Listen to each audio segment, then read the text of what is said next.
Hi there, welcome back to Tiff Reads Books, where I read books and I talk to you about them. I'm gonna do something a little bit different today. I don't have any really big negative reviews to give you, and I only have some short good reviews. So I realized instead, there's always the conversation happening on Threads, on Blue Sky, on Instagram, here on YouTube, about people reading so much. Since we're getting to the end of the year, TikTok too especially, we're getting to the end of the year and I just hit 200 books read. And this is a lot, especially for me, this is a lot. No one needs to read this many books. But I want to just talk about some things from this year. So I just recently hit a year making videos on this channel. I've been making them on and off, not very consistently, not with any goals in mind, for maybe 6 months or a year on other channels, and I've stuck to this one consistently for a year, and I've averaged I've done 100 videos, which is close to a video a week. I think I might actually be up to 110. Anyway, it's close to a video or two a week in the last year. So I just kind of wanted to talk about some things that I've noticed and some ways that I've managed to read what I've managed to read, given the questions. And I said the other day on Threads, sorry, Hugan is being restless. Can you not do that? That's rude. Bro, you're on TV. Hey, Hugan, you're on camera. That's rude. Anyway, he knows I don't like the sound of him licking, and he's not supposed to do it when he's doing me.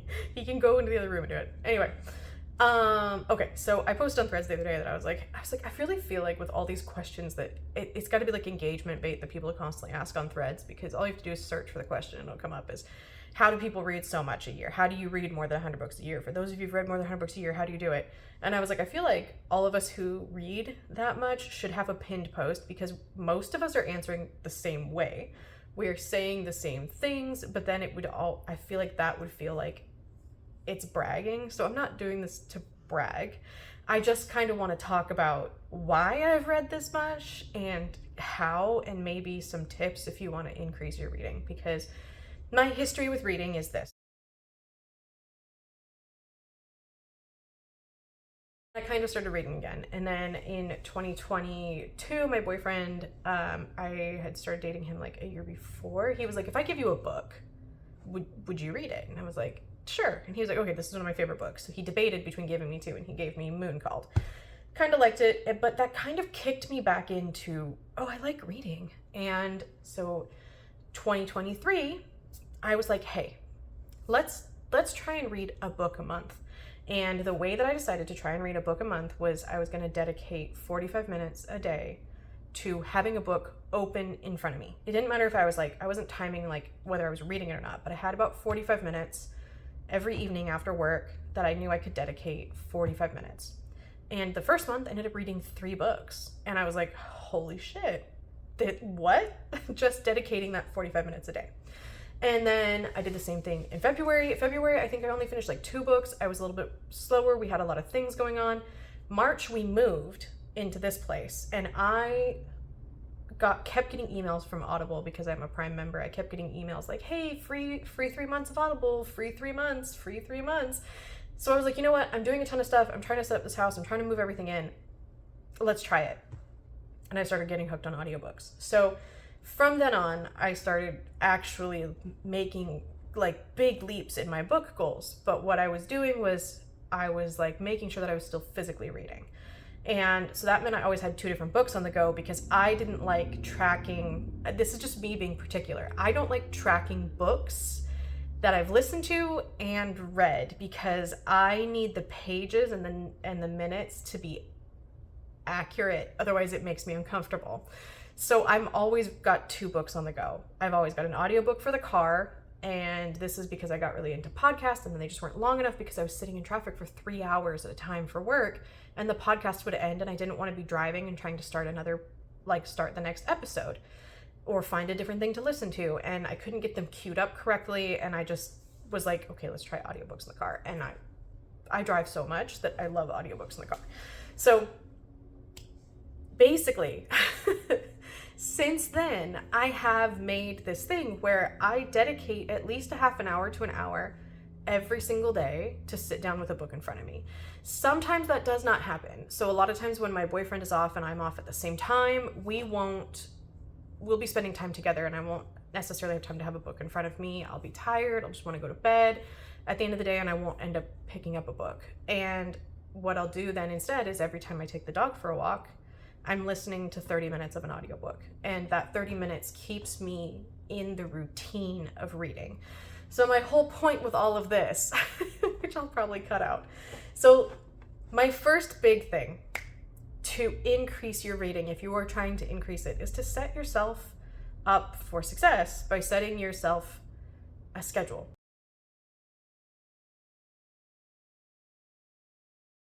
And that doesn't have to be every night at this time I read. It's just every night before I go to bed, I always have a book, either my Kindle or a book next to me. And I'm like, let me sit down with it open. And even if I read 5 pages, I read 5 pages that day. And that 5 pages adds up.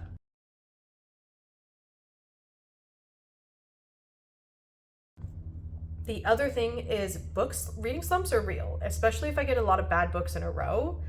That will really want to put me off from reading. So I'll be like, I just don't want to read anything. I haven't had anything good. And one of the things that my boyfriend actually pointed this out to me that helps is to have a series that I know I can just pick up and read very easily. So for me, that's the Mercy Thompson series. They're never going to be amazing books, but they're never going to be bad books. And they're like popcorn to me.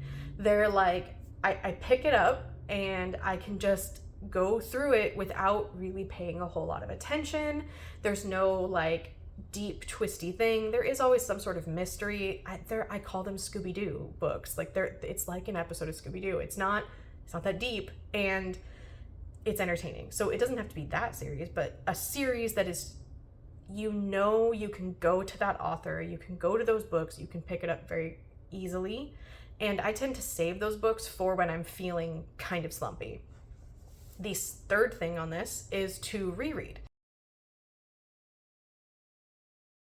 I have a book that I know I have a few books that I know I really love, and when I'm feeling like I just don't want to read, I know that I can go and pick up that book and I will enjoy it. And for me, that's been Gideon the Ninth. I have read it 3 times. I've read Harrow twice. I've read there's always a couple other books that I know I can pick up and reread. I reread Our Wives Under the Sea this year after reading it last year. I used to do this with The Gunslinger. I've read The Gunslinger so many times because I would just pick it up because I knew I could read through it and it would entertain me and I would enjoy it. Graphic novels and manga are also really good for this. Because when you don't necessarily want to read something, but you want to keep your brain working in the same way, picking up a graphic novel or a manga is a great palate cleanser between books that maybe weren't very good or were very long and dense and made you use your brain a whole bunch, or going between a horror to a fantasy and a sci-fi and everything's just big and thick and dense and I just want to pick up something light. I know there's a few series of manga that I enjoy that are just light. The key for me is to not binge those manga series then, because otherwise then I get burnt out on those. So keeping variety in what I read definitely helps me keep motivated to continue the habit of reading every day. I set myself a page goal, a book goal, and an audio listening goal this year, and I did it just to keep myself motivated to do it every day. I didn't really care if I hit those numbers. I just wanted to keep myself reading every single day. In the very beginning of the year, I read a lot of books, and a lot of that is because I read manga, graphic novels, and novellas and short stories. So these are also great palate cleansers. I don't like using them as like, oh, here, read a bunch of short books, you can hit your book goal, because it just kind of feels like a toxic goal setting thing. Like, I don't like sprinting towards a goal. I think personally, I don't like that. I don't like how my brain reacts to that. It feels like crash dieting. And I like I like moving slowly towards building a habit. And so my goal with this has always been to build a habit to incorporate reading back into my life. I don't want it to be competitive. I don't want it to be something that I have to do. I don't want it to feel like a chore or a job. I just want to read and enjoy consuming the things that I used to really like to consume. I never really watched a whole lot of movies when I was younger. I never really watched a whole lot of TV. I was a reader, and getting back into that feels so much better for my brain. And if you're not that person, that's fine. That's the other thing. It's fine. No one really cares if you read a lot or you don't. It doesn't matter. It's all for you.